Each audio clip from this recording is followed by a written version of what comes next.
Good afternoon. Good afternoon. Thank you. Hello everyone, আমি এইমাত্র ফিলিপিনের Manila এয়ারপোর্টে এসে পৌঁছলাম। তো 4 ঘন্টা জার্নি করলাম মালয়েশিয়া থেকে ফিলিপিনে আসতে, 4 ঘন্টা লাগলো। তো এখানে আসার পরে প্রথম যে জিনিসটা আমরা খুব বড় ধরনের একটা ধাক্কা খেলাম, সেটা হচ্ছে ওদের একটা ট্রাভেল কার্ড পূরণ করতে হয়, যেটা নাকি পূরণ করাটা খুবই টাফ ছিল, কারণ এখানে ওয়াইফাই খুব একটা ভালো কাজ করছিল না। আর ইমিগ্রেশন যে কি বলবো, ওরে বাবা, এত টাইট ইমিগ্রেশন আমি কখনো কল্পনা করে নেই। খুব সাবধান, সব কাগজপত্র ভালোভাবে গুছিয়ে আনবেন। কী কী আনবেন আমি সেটা পরে ডিটেলস বলে দিব। এখন আছি আমি ফিলিপিন এয়ারপোর্টে। তো এখানে এখন এয়ারপোর্ট থেকে বের হতে হলে আমাকে সবার আগে সিম কিনতে হবে। তো সিম যে আমি কিনবো, বাট এখানে আমি যতটুকু জানি যে সিম এয়ারপোর্ট থেকে কিনলে অনেক বেশি দাম নেয়, তো এয়ারপোর্টের বাইরে যে সিম কিনতে হবে। বাট আমাকে তো এখানে যে ট্যাক্সি ক্যাব সেটাকে ডাক দেওয়ার জন্য আমাকে সিম লাগবে। তো আমি করব কি, এখানেই ওদের যে অ্যাপ আছে ট্যাক্সি ক্যাবে, গ্র্যাব, সেটা আমি ডাউনলোড করে দেন আমি এখান থেকে ট্যাক্সি ক্যাব কল করে তারপর বাইরে যাব। বাইরে গিয়ে আমি হোটেলে যাব, হোটেলে গিয়ে দেন আমি সিম কিনবো।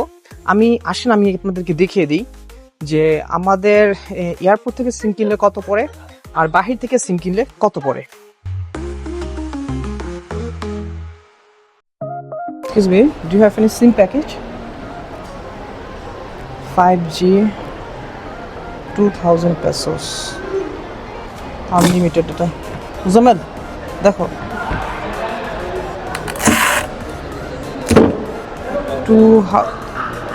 2500 pesos, 3000 pesos unlimited. আপনারা দেখলেন তো সিমের ব্যাপার স্যাপার। এখানে সিম হচ্ছে খুব এক্সপেন্সিভ। একটা সিম কিনতে গেলে এখানে 5000 থেকে 6000 টাকা লেগে যায়। তো আমরা এয়ারপোর্টের ভেতর থেকে সিম কিনবো না, আমরা সিম কিনবো বাইরে থেকে। আশা করি খুব কম দামে আমরা সিম পাবো। আমাদের ইমিগ্রেশন করাতে অনেক দেরি হচ্ছিল, তাই আমাদের লাগেজ যখন বেল্টে চলে আসে তখন আমরা কেউ ছিলাম না। তো আমি বেল্টের মধ্যে এসে দেখি কোনো লাগেজ তো নাই, কোনো প্যাসেঞ্জার্সও নাই। আমরাই মনে হয় লাস্ট 4-5 জন ছিলাম। তো দেখি ওখানে যে হারানো কাউন্টার আছে, আমার লাগেজটা সেই হারানো কাউন্টারে তারা রেখে দিছে। তো সেখান থেকে আমি একটা সিগনেচার করে দেন আমি লাগেজটা নিয়ে নিছি।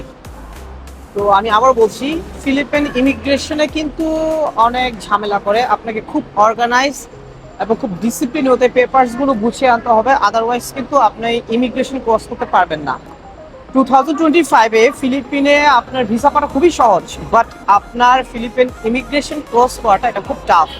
আমি পরের একটা ভিডিওতে বলে দিব যে কিভাবে আপনার পেপারসগুলো ইমিগ্রেশন ক্রস করার জন্য সাজাবেন এবং ওরা কি কি কোশ্চেন আপনাকে আস্ক করতে পারে এবং কি কি ডকুমেন্টস আপনাকে চাইবে।